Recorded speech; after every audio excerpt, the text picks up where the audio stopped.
I am Iyori Folari. Okay, let's take our turn and talk about the rebasing of the economy. Much has been made of it. It seems to be good news. We'll look at it, and let me just quickly tell us about our guest this morning, Engineer Olusegun Okedoye, business analyst and oil sector expert. Thank you very much for joining us today. Okay. So good morning, sir. All right, sir. Good morning, viewer. Thank you very much. Now that the GDP has been rebased, well, most people would have been reading articles on what exactly that means. And does this mean that we are looking better now? Does this mean that things are better for the ordinary Nigerian in his pocket? Those are the kind of things, and thank God there have been quite a number of informative articles out there since the beginning of this week telling us how to look at it. But let's start from the number of year-on-year 18.3% growth in the latest rebasing of our economy. So what does that really mean? Yeah, a very good question. It means Nigerian economy is looking in the right direction, but with a caveat that we are not yet seeing it, because just like your intro said, that what does it mean for us actually? It shows that we have bringing accurate data to calibrate our economy and also bring in some other sectors that hitherto were not captured. So it's giving us a good figure on the paper, but we are yet to feel the impact in the pocket of ordinary Nigerians. Well, that's a fine place at which that's a fine place to start from, and then we begin to explore it, because suddenly we see that oil, that as we've been talking about being a mono economy, the oil sector that has been the largest contributor, suddenly it's not that. They say it is now what, real estate that is the largest contributor to GDP. And please explain that. Let's try and understand that. Okay, what that means is that in the previous data analysis that we used to identify or classify Nigeria economy, it shows clearly that oil sector contributed significantly. But as of today, with the accurate data, a sector like real estate has overtook the oil. Okay, that sector has overtaken. But I'm looking at it that, can one really depend on, well, they didn't say they wanted to depend on it, they're just putting it out as a statistic that is out there. But when you look at real estate, we read about other countries where they say there's a depression in the real estate market, where people are having problems trying to move their assets. It's like it's become a buyer's market. In the sense that, you know, they don't want to buy. Well, you might say that that's not going to happen to us likely in Nigeria. But just comment on that aspect. Yeah, but what I see happening in Nigeria is that if you look back, several years back, Nigeria is deficient in development in that sector. We have population that is growing at a very faster rate, and Yes. the development is not catching up. So there is a huge opportunity presented to the players in real estate, also in telecommunications and trade, because of our number, our sizes. And so it won't happen to us here that we're going to be panicking that it could be glut. That is not going to be glut in the nearest future, because there is more emphasis and need for real estate sector to produce.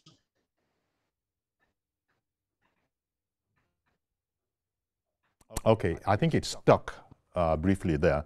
It's going to become loose again, but he was just explaining to us how it is that the real estate sector is said to be the largest contributor. Okay, I think you're back again. Okay, it froze while you were speaking. Okay. So my thought was, what I was saying was that in Nigeria we have a huge deficit of housing for the teeming populations of Nigeria. If you look at the world population figure, postulation about Nigeria, we are going to be almost the third largest country in the year 2030 or going to 2050. So this presents an opportunity for us to bridge the gap in the housing provision for the Nigeria. And that also, I think, it influenced the policy direction of this government that is embarking on the program of Renew Hope Housing Estate for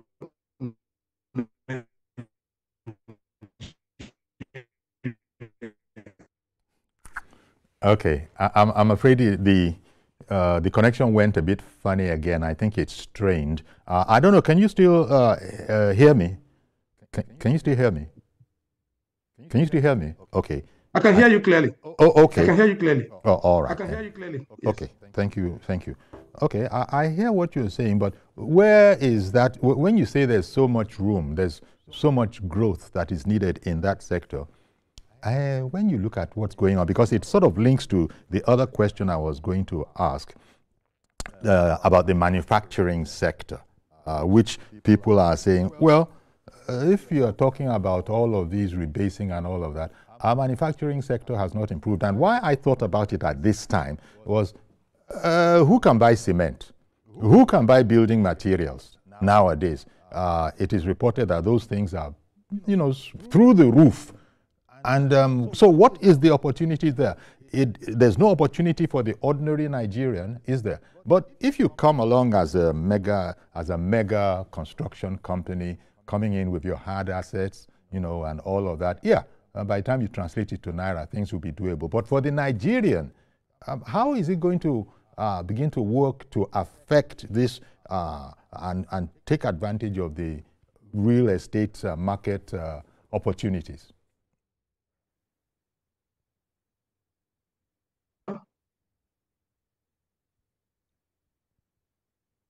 Can you hear me? Yes, I can hear you.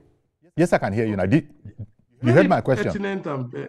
Yeah, I got your question clearly. I Okay. got your question clearly. Okay. And that is the area that we need to check. When I read about the World Bank cautioning Nigerians about this figure, they pointed out that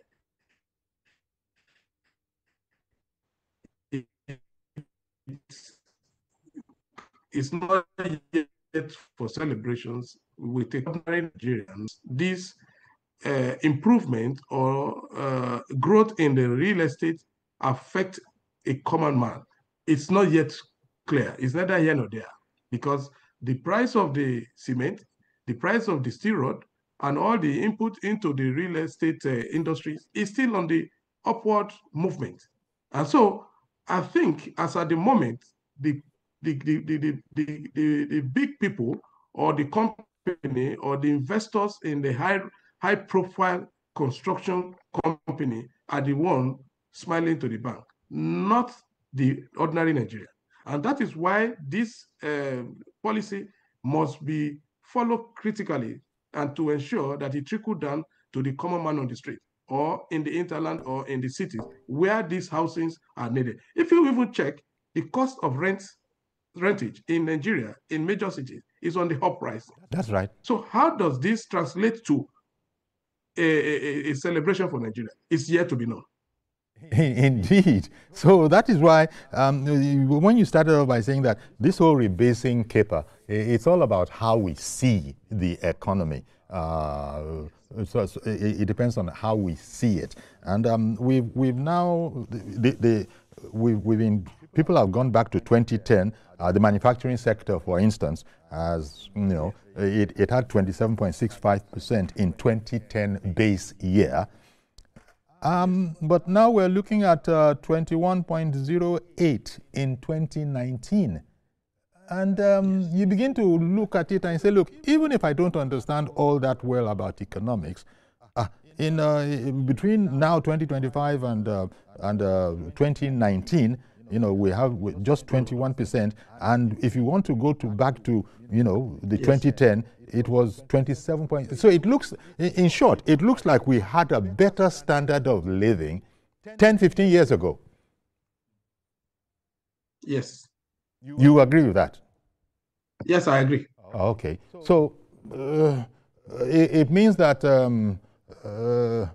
Christian Mighty Wasimi, how does one say that in English? It's not yet Uhuru. We're working at it. Yes. It is still a very, very serious job. So what are the positives that we can take from being favored by the Bureau of Statistics giving us this news? Because it does look like good news, but it just is that. The other thing that has come in now, is ICT. ICT is also being now said to be a contributor, which wasn't the case, let it be said, wasn't the case about maybe 10, 15 years ago. So all of these new additions, the blue economy, are all these the things that are sort of, but in spite of all of those things, we still are not looking. Tell me the benefits from that, or from this information. What can we take away from this information for the ordinary Nigerian? Like I said briefly before, what I said before was to encourage the government and the policy driver to do more work and know that it is not yet rosy. It is not yet Eldorado. There is still more work to be done to ensure that the Nigerian populace feel the impact of the economy policy that has been put in place in the last 2 years. It's just a sign that we might turn the corner and get to the promised land, but we are not yet there. We're not yet there. We often hear about agriculture, that we need to, youth should go into agriculture. Strong-bodied men should go into agriculture.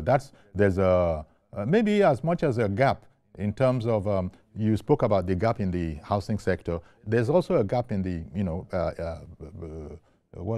in the agricultural sector. But why is that gap not being filled? What's the problem there? From my year of experience and the active player in the industry, I found out that a lot of government parastatals that are saddled with the responsibility of trickling down the policy are yet to come up to speed. I'll give you an example. A young companies that are trying to work his way around tax payment, tax clearance in the tax offices were just being turned over and over. And if you don't have those documents, you cannot even approach bank. You cannot be assessed to be suitable to receive loan. So there are a lot of bottlenecks.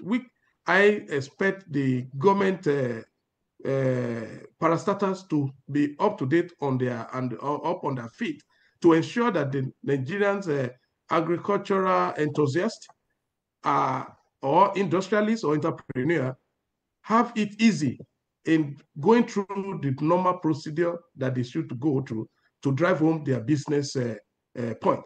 There is so much of bureaucracy, slowness in responding to the requests from the industrialists, from the manufacturer, from the people like us who approach various government agencies for one particular thing or the other. If you want to import anything or you have anything to do with custom, you may likely have a sleepless night in getting around it. So we must simplify it and not pay lip service to ease of doing business. This is a feedback from people who are actually involved in this whole arrangement. So it's affecting agriculture, it's affecting real estate, it's the really big big players that are finding their way. And we know Nigerian GDP is also inclusive of those medium and smaller scale industries and entrepreneurs. And they had the broad base of it. And they must be inclusive, they must be included and then be encouraged to grow. So we need more work in the area of debottlenecking the ease of doing business. It's really biting hard from government agencies to regulatory to enforcement agency. That's a lot need to be done in that regard. Well, one Manufacturing Association of Nigeria puts it out that one of the challenges of our economy is that the real GDP average growth is weak at 1.95%. They say, of course, I mean, anything you do, well, maybe not anything, but 1.95% is said to be weak. But you said that what this does is to sort of show to us the opportunities that are available and where we also need to be paying more attention. But then government is going to likely come around and say that, look, there are so many needs, so many wants, and we have to be judicious in how we allocate it. So I begin to wonder, when they tell us these things, we take it as a positive sign that maybe nominally we are in the right direction, which is what you said at the very, very beginning. But we're very far distance away from it actually meaning something substantial to us in terms of the difference in what I am carrying in my wallet. The value of the naira is still very much what it is. It still is. It won't get more cement out there. It won't get more iron rods. It won't get any of. It's still where it is. But the academics, the boffins, the intellectuals, they've come along with all these, all these methodologies to say that, look, this is more efficient. This is a more reflective idea. But reflective, it's like I knew what was in my pocket before. So maybe they're not even talking to the ordinary person. Maybe all of this statistical talk, that is why I asked you what the benefit of it was. They are not really talking to the ordinary person, the real Nigerian, the guy at the base of the pyramid. When you go up the pyramid, maybe the smaller point, maybe that is what all of this, they are the people that will be nodding enthusiastically at all of this. You are not far from being right, 100%. It is the big boys that are smiling right now. But the good thing that, like I mentioned before, was that the policy directions is showing is a showing signal of positivity.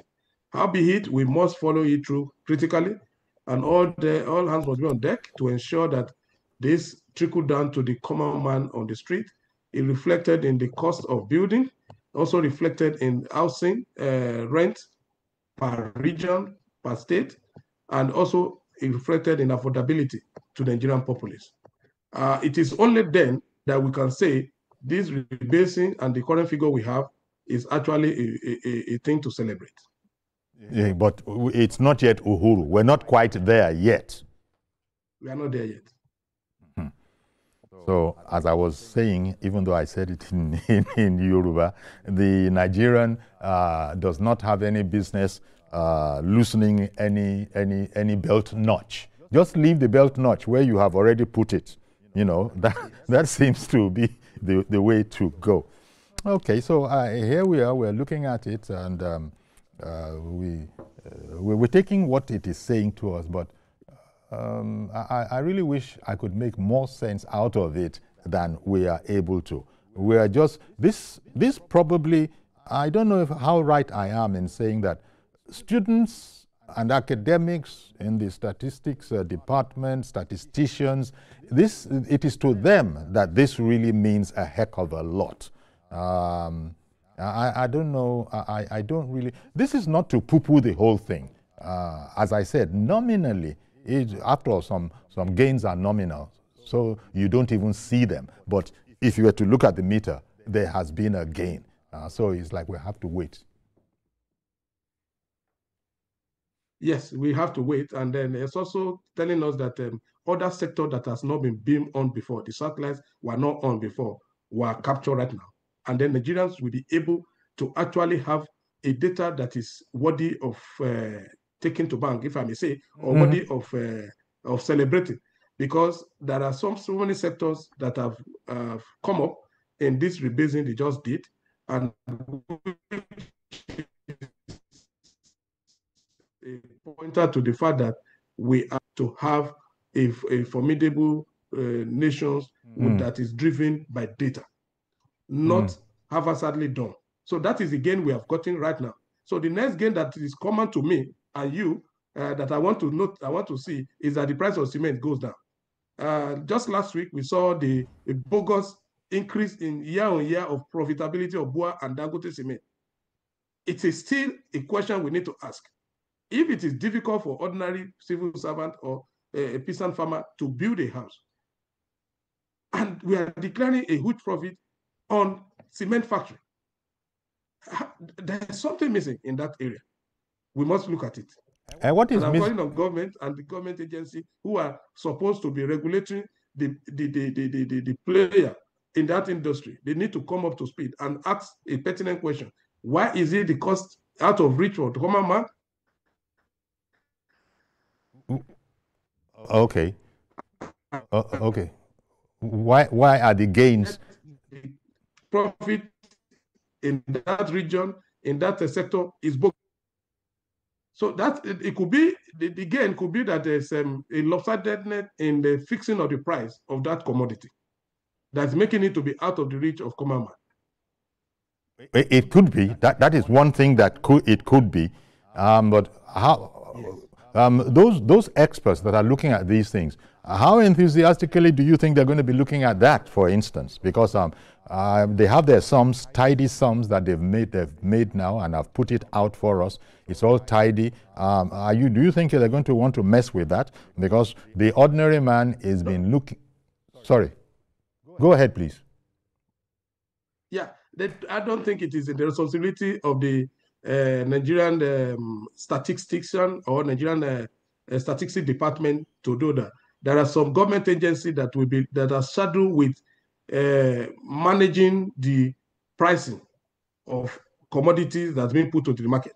They are the one who's supposed to step up their game and go outside their purview right now, where they are now, to take a drastic step in addressing consumer protection concern as per those goods that are produced in Nigeria, and yet still going up and getting out of the reach of a common man. You know, it's not always that non-insiders understand what's going on in the Nigeria economy. Look at the recent thing that we've seen in the oil sector. You know, it started off, Dangote brought down, you know, the price of of petroleum. Now it is the oil marketers that are bringing down their own price and beating Dangote at his own game. Well, we can say that, oh yeah, that's what we want. We want competition in the economy. But what to you is going on in there? Because these are the same people that didn't like it or would appear not to have welcomed it when Dangote, you know, cut the price. Now they are at it themselves. I think what we should do is to encourage the government that are responsible for the real estate sector to open up the space more. If you look at it, you discover that cement factories, cement industries are still not yet liberalized like what you have in the oil sector. Okay. And so it's not going to be easy to compare it apple to apple. Yeah. Okay. So in other words, even though you didn't say exactly that, whereas you can't do what you want in the oil sector, in the cement sector, for now, it looks like nobody is troubling them. Let them just keep on, doing their business with the best practices until somebody now says, now let's examine this, your best practices. Good morning, Mr. George. Thank you for calling in. Mr. George, good morning. Yes, I can hear you. Can you hear me, Mr. George? Hello, can you hear me? Yes, I can. Yes, I can hear you. I can hear you, Mr. George, if you're watching on television. I'm very faint here, but since you can hear me, listening to the discussion here, I have not had the opportunity to read this replacement in the document. But you said something that caught my attention, that the real estate sector has taken lead ahead of oil. That is the effect of a free market system that we have adopted. In this country, you should give a man, a stick, he will take a yard. That is what is happening in that sector. In the place where I live, which is a remote part of the town, a flat that a man built 30 years ago is collecting 1.5 million naira for a 2-bedroom flat as rent. Not about buying land if you want to build building materials, because there is nothing called price control. So just sit down and increase price indiscriminately. At the where is that new estate that came up on water in Victoria Land, where your new studio is located? I'm told that the plot of land there is now about 2 billion naira. How did we get to that pricing? I think we need to take a second look at our price mechanism here. Mm-hmm. They are not, it is just too free for my liking. Okay. If you can just sit down and say something that is 10 naira becomes 100 naira and nothing happens, how are we going to live like that for the next century? How will it be? How will people be able to afford living standards? So we need to take a look at that unlimited freedom. There is no, freedom without, no absolute freedom, so to speak. Yeah. Yeah. So also, we should look at the informal sector.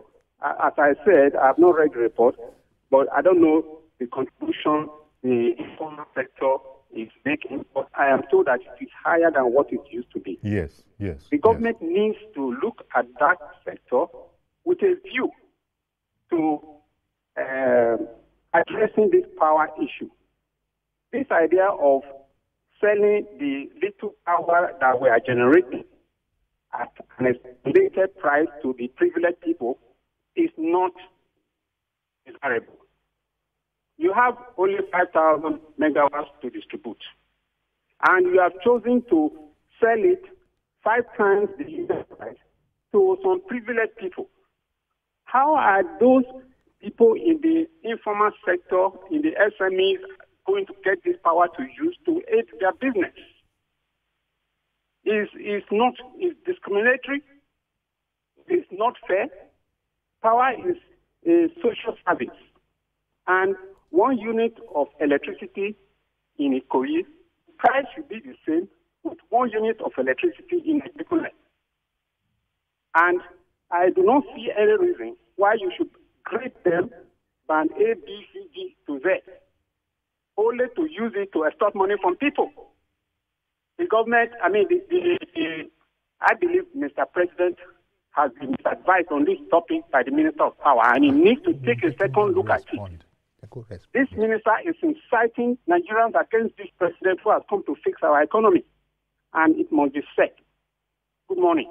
Thank you very much, Mr. George. What do you think of that, submission? It's a very germane submission, very valid.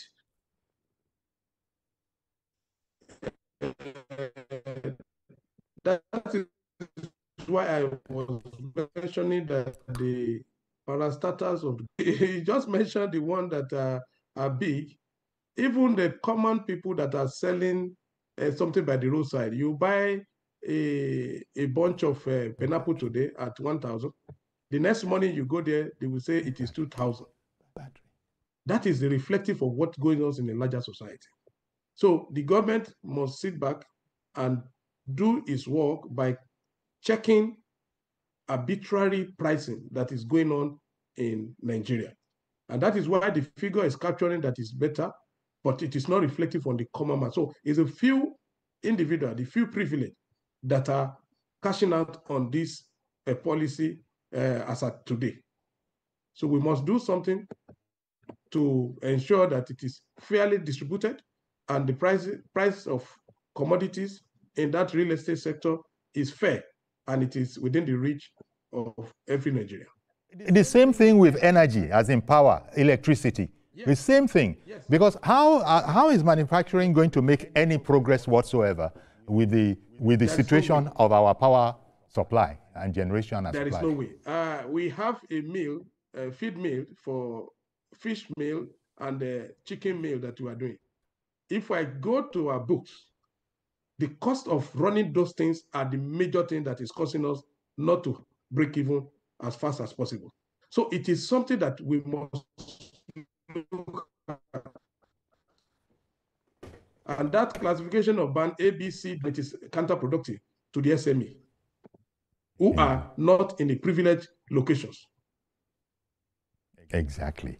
Okay, I'll just take a quick break now. Do please stay with us. We'll be right back to continue with this conversation and also take your calls, your thoughts on this whole matter about the rebasing of our economy, you know, how useful it is when you look at other African economies. Don't even go to the West yet. Stay within Africa and let's look at what we've arrived with vis-a-vis other African economies. We'll be right back. Yeah, you see, the international economy we are talking about right now that's working for Nigeria. The green economy is what we are talking, not yellow economy or red economy. But the international traders we have in Nigeria are Nigeria's major problem for now. Now look at Dangote. Dangote told us that ready to build the gas, the cooking gas, that is costing 1,200 per kg. So 700 to 800, that is not good for us. But international traders in Nigeria, the same Nigerians, are making that very, very difficult for the young man to bring down the gas, right? Is that it's ready to supply gas to all countries in Nigeria. But the traders, so-called international traders in Nigeria, frustrating situation. Now look at the pump price, this step is trying to make everything come down to 700, 800. But the international traders are the major problem in Nigeria. This is the elite who are into business that are ready to cripple Nigerians. Mazi, can you hear me? Can you hear me, Mazi? Yes. Whereas those things that you are saying are important, we're talking about the rebasing of the economy. Yes, the rebasing of the economy you are talking about now. And look at, we are talking about the rebasing of the Nigerian economy. Now, as of yesterday, we did a start for, we went to the market. It's a market they call Tuesday market. What did we discover? We discovered that the beef that people used to buy used to cost 2,000 something. A measure is now 1,300, 1,400. Is this not a good economy for Nigeria? Now, that means the price of those items are coming down. Even rand, you look at that, it's coming down. But the major problem with Nigeria is facing is that now look at the dollar. The dollar is still stable. But the question now is, the people are the who went and bought some of these items and sold it so that they will do what they call control prices against Nigeria. Everything about people. Now, do you know in Nigerian economic international that people now import this even Ghana from outside, even palm oil from outside. Now, coming down to Nigeria, we have, but what we are producing here now, people are making life very difficult with others. So ask yourself, who are the people making the economy so difficult? Is it not the same Nigerians? So the area of the Nigerians who are the better you are a petit trader or international trader or call yourself international economist, you come down to the level for the benefit of everybody to move what? The government is moving very well in terms of this economic theory because before, if Nigeria's economy were moving fine this way, do you think many Nigerians will run to Ghana? I think you have seen what is happening now in Ghana, where they are pursuing Nigerians. Do you think this economy that is good, that is moving now, was very, very stable before those people, would they leave? They will not leave. But now the economy is coming back to the others. I was so happy the way the price of things are coming down. Not only me, others. But the question is that the energy sector is what Nigerian government should look into. Because whether Genco or Genso or Genc, they call them, they are the people making manufacturers to have a lot of big problems. That is why you see a lot of fake drinks, fake noodles in the market because the Genco, whether they are Genco or Genc, are making that very, very difficult for the manufacturers for all these items in Nigeria. So the government should go back to that energy sector. See how we can harness our own natural resources like coal in Enugu to generate all this energy so that all these Genco, they will disappear. Government said the investors, they be the need to remove all these old investors. The oil investors are killing Nigeria's economy. Good morning, Mazu Okafor from Abia State. Thank you very much, Mazi Okafor. So, engineer, I see that you are smiling too. Mazi Okafor's patience is very, very short with all these sectors. Say, look, in fact, the way he's putting it is as if they are the people that are sort of, giving us problems. But we had the managing director of these discos, and the spokesman for all of them, who was saying that he said they have to insist on cost-reflective pricing. He said without that, no ball. They have to insist on cost-reflective pricing. Even there's nothing he didn't say. What I mean by that slight exaggeration was that he even said that our meters are not accurate anymore. They're not accurate, and so they have to replace them to be accurate. And I suppose they'll be accurate once they start generating a higher unit, of consumption. These are problems. These are challenges that need to be sorted out with transparency. I don't know. React to Mazi Okafor, if you will, because I tried to put him back on track of that. Look, Mazi, we're talking about restructure, we're talking about the rebasing of the economy. He said, that's what I'm speaking about myself, as if to say, I'm not off track. I'm just wanting you to know that it's not working. How would you answer, what would you say to Mazi and his submission?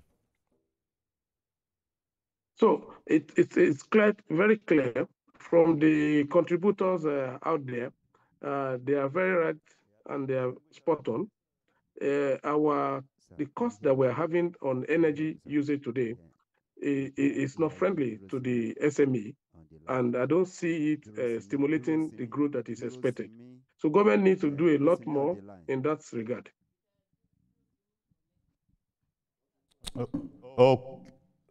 Have you finished, sir? Okay. Did he freeze again? I think there was a network freeze. Let me take let me take Mr. Adrosimi, Mr. Lato Adrosimi. Yeah. Good morning, Uncle Yori. Good morning, sir. Thank you for calling in. Good morning, Uncle Yori. Good morning. I can hear you. Retired AIG. Yes, good morning. My take on this GDP is positive or negative depends on how Nigerians see it. Okay. If life is comfortable for Nigeria, the basic need, food, shelter, if available at affordable cost, yes, the government is doing well, Nigerians are happy. That is to say, we need to invest more on agriculture. Mm-hmm. That is where we have our comparative advantage. Okay. Government should actually make improved seedling available. Agricultural machinery that are affordable, not necessarily the big tractors, but the handheld tractors that just like an Okada that can be used in by small-scale farmers. Number two, our housing. The part of studio is talking about we are moving. The cost of cement is going up. We should be able to do something by looking at local materials. We will not depend on. There are some countries in the world. Most of the houses they are building is on plank, and it's doing well. For instance, if you go to US, even not to their decking level, they're not using cement. They aren't. So the more you can produce fast production of housing, we make Nigerians get access to houses. And that's what countries are going up instead of coming down. So government should be able to look for a way, alternative way of building houses in Nigeria without necessarily depending on cement and the iron, the so-called way of doing it. Nigerian architects, Nigerian builders should be able to look for inward and see how they can build houses without necessarily depending on cement that is going up every minute. Indeed. Nigerians need houses, Nigerians need food. The more we can produce, then we will be able to know whether we are making progress in the economy or not. That is my take-off. Thank you very much for calling in. Really appreciate your call. What do you think, Engineer Okede? Because the point he makes is very true. It's there are the legacy way, the traditional way, the way we know. I think when we came out of the mud huts, we then went to the other extreme entirely. I don't know what they did. You know, there's a very popular picture about the first story building in Nigeria, somewhere in Badagry. I don't know if this is what they were doing back in the day, but there are other countries where their building materials are a bit more indigenous. I don't know. I don't know if there's anything that you think can be done, because habit is a very interesting thing. Our people have become habituated to, you know, doing things the expensive way. You look at, if on the internet, if you're just roaming on the internet, you see methods of building houses all over the place. But Nigerians seem to want the cutting edge, the latest from Europe, the latest kind of housing. You know, in America, you know, as you are well aware, they don't use cement blocks for their walls, for their internal walls. But Nigerians were using all the expensive materials. I don't know, is that something, is that anything that can benefit us once we can get past that block of, this is not the way it was done before, and I'm not going to be different? Exactly. No, what these conversations of our last caller driving to is worthy of taking note, but albeit we must be very careful. Mm-hmm. Even with the structural already known British standard, you see the number of collapsing. So if you have to go to that place, there is a need for a holistic approach from the Nigerian Society of Engineers, the builder, the civil engineers, the architect, a policy directions that it's not going to happen overnight. No. Because as it is today, the one that we know, traditional way of building a house, we know a number of houses that are collapsing. Yes. How much more of saying, let's go out and be using wood and some other material that we have not tested and trusted yet. Drywall. So it's something that we must be very, very careful about. Well, okay, yeah, but I do trust our engineers and our architects that they are up to the task. It's just that maybe they are refusing to think creatively, in the sense that maybe there won't be too much money in it. I don't know. But that is not only that. In this part of the world, we don't control anything. In US, as you mentioned, and the UK, the building control is so serious. You don't just start one day and start building. You're very right. Look at Nigeria. Anybody just go anywhere and start tilling ground and start building. In US, there are already registered, government monitored estate developer, and they build to specification. They follow the instruction. Here, if we let it loose, then a lot of people will kill themselves while building, and also when they finish building, people will just keep dying because there will be collapse. So Nigeria needs to regulate the housing industry to the extent that development will be in a plan in a strategic manner. Look at what is happening today. People just go to the expanse of land and start building, then the road will go and meet them there. How feasible is that? The government should have gone ahead, make infrastructural provisions for that layout, and road being done, drainage being done, and then people come in and then follow the instruction of what to be built in a particular terrain or structural already checked area. So there is more to do.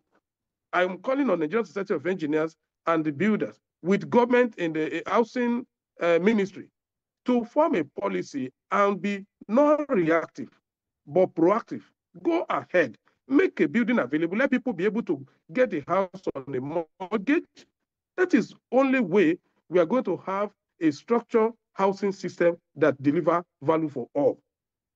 You know, I couldn't agree with you more, you know, Engineer Okedoye, but things are the way they are. We started off this conversation looking at the rebasing of the Nigeria economy, and we have arrived at, look, it's okay. I was even listening to a very detailed analysis by, Rewani, who is an expert as well. And I was looking at it and I was saying that, there's so much that still needs to be done. There's so much catching up to do.